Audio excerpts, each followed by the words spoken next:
On a drenched Wednesday cloaked in rain, she slipped out of his existence. No goodbye, no reason offered, just a bassinet abandoned at my office doorstep. Nestled inside, our infant son lay swaddled in a blanket, the faint trace of her scent clinging to the fabric. Soaked from the downpour, I stood frozen, gazing at his small hand flailing gently. Tucked into the blanket was a single, folded note with 3 blunt words. "He's your duty now." That moment stripped away my role as a husband, reshaping me into something entirely new. 2 days later, her parents arrived at my apartment. They didn't ask about his health or extend a helping hand. Draped in luxurious silk scarves and adorned with polished gold watches, they fixed me with icy glares. "She's vanished," her mother said sharply. "We don't know where. He's your responsibility. Don't reach out to us." They turned and left before I could utter a word. For 10 years they stayed gone. In that time, I raised my son alone. I cooked his meals, walked him to school, taught him to steady himself on a bicycle, fix a leaking tap, tie a necktie. Together, we built a life they never thought I could maintain. They didn't see the late nights I toiled until my eyes burned, ensuring we had a roof over our heads. They didn't witness the sleepless hours I spent at his bedside during fevers, counting the seconds between his coughs. They missed his growth, his intelligence, his resilience, his radiant spirit. They missed it all until they decided they wanted him. A lawsuit landed in a crisp, cream-colored envelope. Its words were cold. A demand for custody, their claim.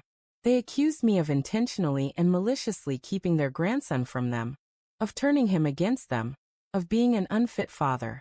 As I read, my hands stayed calm, for they didn't know what I held. That night she left, it wasn't just the note I found. Her phone, still logged into her accounts, was there too. I didn't rush to explore it. I waited, letting anger simmer down. Revenge grows stronger with patience. Over the next 6 months, I carefully collected evidence: emails, bank transfers, messages to contacts marked only by initials. I traced hotel bookings, cash withdrawals, one-way flight tickets. I learned she hadn't fled in despair. She'd left with another man, someone with a criminal history, someone her parents had paid repeatedly to keep quiet. Her mother's signature was on those payments. Her father's voice was recorded, instructing a fixer to make sure the problem, me, was erased. Bit by bit, I compiled a dossier over the years. When I could finally afford a lawyer, I handed him a copy, directing him to keep it sealed until I gave the signal.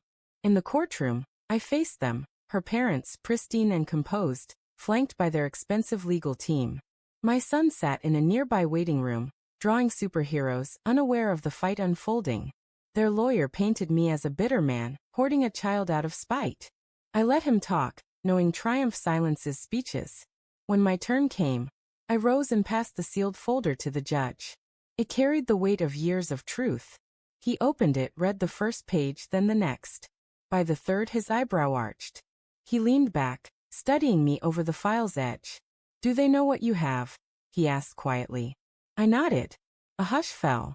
He read for 10 long minutes, the only sound the rustle of turning pages. When he spoke again, his voice had changed. "This is deeply troubling." Her parents shifted uncomfortably. Her mother's fingers clenched her pearl necklace. The judge faced their attorney. "I suggest your clients reconsider their petition. Pursuing this could lead to severe legal consequences." Her father whispered hastily to her mother, who shook her head. The judge's gaze cut through them. "Do you wish to continue?" They hesitated. Then her father muttered, "We withdraw." The room emptied swiftly. Their lawyers avoided my eyes. Her parents passed me without a word, though her mother's glance darted to the folder in my hand, as if it might detonate. It already had, in ways she couldn't yet comprehend. Outside, my son ran to me, holding up his sketch. "It's us," he said, grinning. In the drawing, I wore a cape. We walked to the car, and I buckled him into his seat before starting the engine. In the rearview mirror, I saw them watching from across the parking lot, their faces pale. They knew it wasn't finished, for I held every copy of every page, and I had never promised silence. People think revenge is driven by rage. It's not. It's about persistence, about letting your enemies walk into a trap you set a decade ago. They left a child on my doorstep, calling him my burden. They were right, but they never understood the truth. He was also my reason, and now he was mine forever.